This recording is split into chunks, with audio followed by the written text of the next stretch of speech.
I bought one house, and that one house helped me pay for 5 more. Now, imagine buying one ordinary house and then waking up 5-6 years later and owning 6. No inheritance, no lottery win. Well, that's my story. And in this video, I want to show you exactly how it happened and perhaps how you can do it too. Because today I now run a podcast and a YouTube channel helping other people do exactly the same, go from 1 to 5 or 6 properties. But most people, honestly, they never get past their first. They either think that it's too risky or they don't even realize what's possible. Hey friends, welcome back to the channel. I'm Ed, an economist and property investor at Opes Partners, and in this video, I want to show you how to turn one house into a whole portfolio, and I'll even give you the same spreadsheet that I used to run the numbers so you can figure out how much the bank might lend you and how many properties you could potentially buy. And if you want to get ahead, go ahead and download that spreadsheet. The link's down in the comments because that way you can follow along throughout the whole video. So let's talk about how I went from my first property to my second.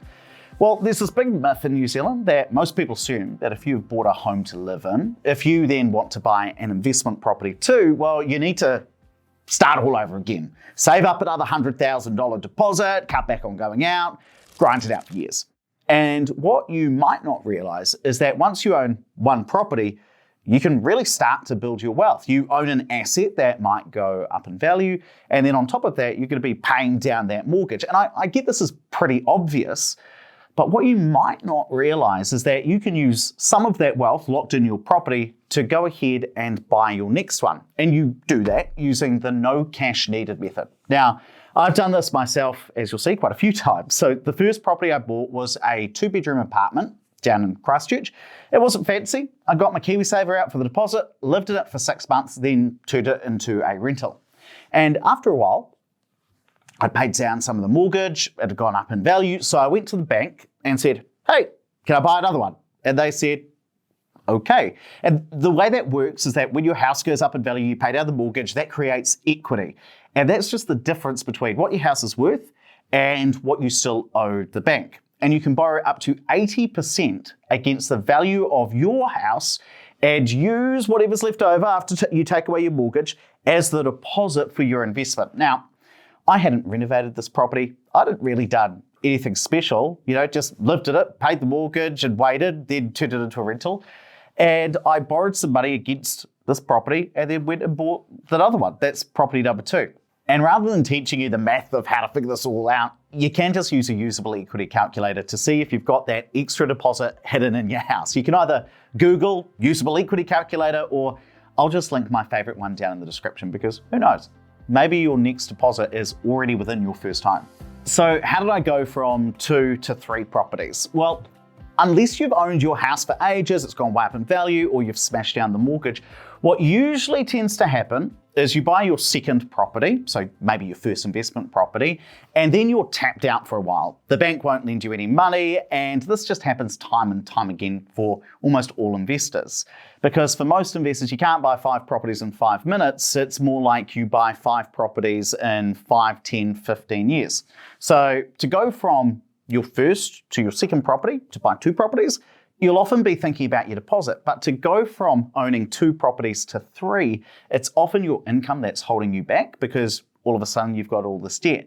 Now, at this point in my life, I'd just been investing by myself. So I thought, I know, I'll rope in my ex-girlfriend. I mean, we were together at the time, and we'll buy this next property together. And so I said to her, look, I've got half a deposit to buy property number 3, but I don't have enough deposit or income to buy that on my own. So do you want to team up? And she said yes. So I signed the contract, and this was a property that was under construction. It wasn't built yet. So I said, okay, we'll just figure out the rest later. Now, we never got the chance to figure it all out later because 6 to 9 months down the track, we broke up.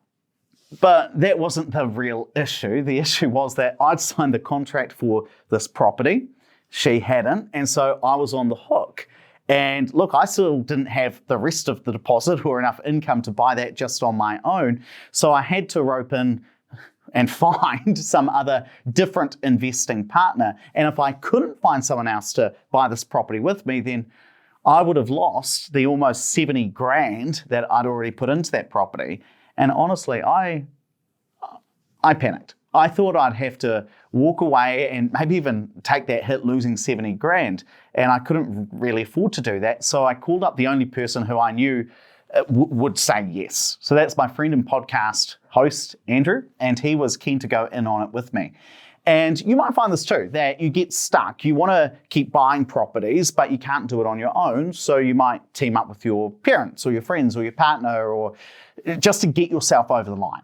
Just learn from my mistake though if you do that, and make sure you both sign the contract. So at this point, I'm probably about 29. Got 3 properties in the portfolio. And look, I think that's not bad for a 29-year-old. I mean, I never want to blow smoke up my own ass pretending like I'm some sort of investment genius, because look, I'm just a normal guy, and there are definitely people my age who are much more successful and have way bigger portfolios. But I'd also understand if at this point some of you are thinking, God, this guy is so tone deaf. He's literally talking about buying lots of properties that maybe other people could have and perhaps should have bought. And there's probably 2 things I'd say to that. The first is that 4 out of the 6 properties that I bought, well, they didn't exist before I bought them. I invested in new properties, which helps grow the housing stock so that there are more properties in New Zealand. And since some of our houses in this country are, quite frankly, they're pretty old, well, I like that these properties are new and are safe, warm, dry houses for tenants. And the thing that I think about is that me paying a developer to build a house didn't stop a single first home buyer approaching a developer and doing the same thing, because then the developer would have just built more houses. The second thing that I'd say is that I get that in New Zealand, money is something that we really do shy away from. We don't talk about building wealth openly. So yeah, I am trying to change the tone of the conversation and say, well, this is something that we should be talking about. So I'm grateful that you guys are here and that together we're helping to change the tone of the conversation around money and property in New Zealand. So at this point, I've got 3 properties and I want to buy my 4th, but property prices had started to fall in quite a major way. And so I couldn't just wait for property prices to keep going up and up and up. And to do that, I had to set aside some cash so I could keep investing. Now, it takes time to save up a cash deposit, as many of you guys will know. So I kept pooling money with my mate, Andrew, and we each put in cash to buy the next one. And there is a really good lesson in this, that when the market changes, like house prices falling, you might have to think and invest differently too. So at this point, I could have thought, house prices are going down, it's time to stop buying and give up on property. And that can be where you need a little motivation, which is where that spreadsheet that I talked about before comes in. So one of the reasons people say that maybe they don't want to start investing in property is that they don't get, or they don't see how they'll be able to go from this first property to the 2nd, 3rd, 4th, 5th property and beyond that. And when the market started getting a little tougher, look, I was thinking, well, come on, how big of a portfolio could I really grow? And when will the bank give me the money to buy my next one? And there's never a problem that I don't think a spreadsheet can solve. And so I went out and I hired one of the biggest nerds I could find. He's a spreadsheet nerd from Hamilton who is literally 12th in the world at Microsoft Excel. And together we built this spreadsheet. So it takes all of the rules about how banks decide whether to give you a mortgage or not, and it gives you a sense of how many properties you might be able to buy. So let's say you have 2 properties and you and your partner earn 90 grand a year. It figures out how many more you might be able to buy over the next 15 years. And the reason I like this is that, have you ever heard that saying that people tend to overestimate what they can do in 1 year, but they massively underestimate what you could potentially do in 10? Well, if you don't know that if you went really, really hard, then maybe you could buy 5 properties in the next 15 years. Well, if you didn't know that, then you might not start. And so this not only tells you if it's worth talking to a mortgage broker to try and buy your next property or not, but because it tells you how many properties that future you might potentially own, that should give you some motivation. And personally, I've found it pretty motivating as well to look at the spreadsheet and realize that even if buying the next property is hard, this is just the next step on a much bigger journey. So after buying that 4th property, how do I get the 5th and eventually the 6th? Well, at this point, I'm really running out of equity and I'm running out of income to keep growing. And so I need to earn more and pay off some debt to get ahead. And one thing I've always been very, very conscious about as an employee is, well, what do I need to do to earn more money? Because if you want to save and invest more, there are only two things you can do. You can either spend less, and that means that there's more money left over to save more, or secondly, you can increase your income. And the way I think about it is that you can only ever reduce your spending by 100%. To go from 100% of what you're spending now down to 0%. But there's no limit to how much you can increase your income as a percentage. So how do you end up earning more? Now, one of the things that people say and often get wrong is they say the way that I earn more is to work hard. But hard work is not enough on its own. You also need to make the right decisions to get ahead. And I get that it's not as easy as I'm making it sound in my 12-minute YouTube video, but you're here on my channel, so this is how I think about things. And one way that I've personally been able to get ahead is to be as valuable to your employer as you can be so that they pay you more to stick around. And that actually led to me getting the chance to buy into Opes Partners. This company, I was working at it as an employee before, then I became a partner and part owner through doing some of the things I talk about on this channel. Now, all of that took me quite a few years to do. But after a while, as well as earning a salary, there was some profit from the business, and that let me take some of that money and put it back into my fifth property. So this one, it's in Queenstown. It's about 2 months away from being built. And the most recent property I bought is my house. And I never really wanted to buy a house to live in. Up to this point, it was all investment, so I was pretty happy renting.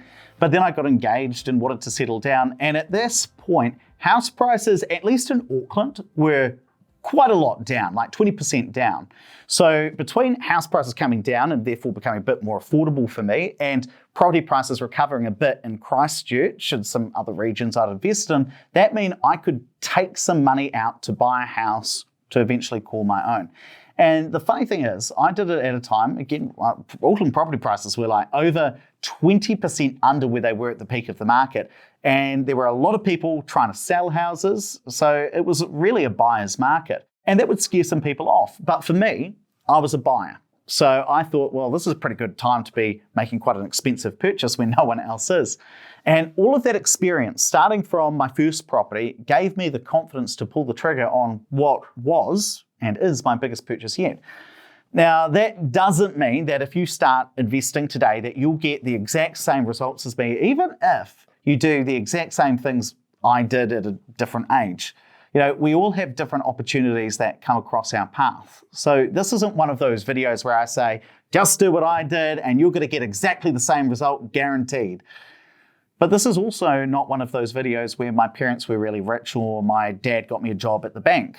I mean, like some of you, I spent part of my childhood in a work and income office because that's where mum worked as a case manager, just working a normal job.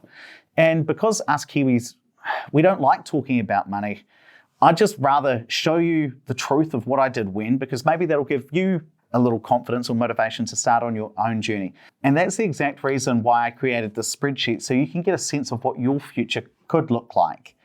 And you've now seen how to turn one house into 5 or more, but even with the best strategy, it's not going to work if you buy the wrong property in the wrong place. So make sure you watch the next video where I break down how to actually find great investment properties in 2025, the tools, the tactics, the shortcuts that I use to spot deals before everyone else jumps in.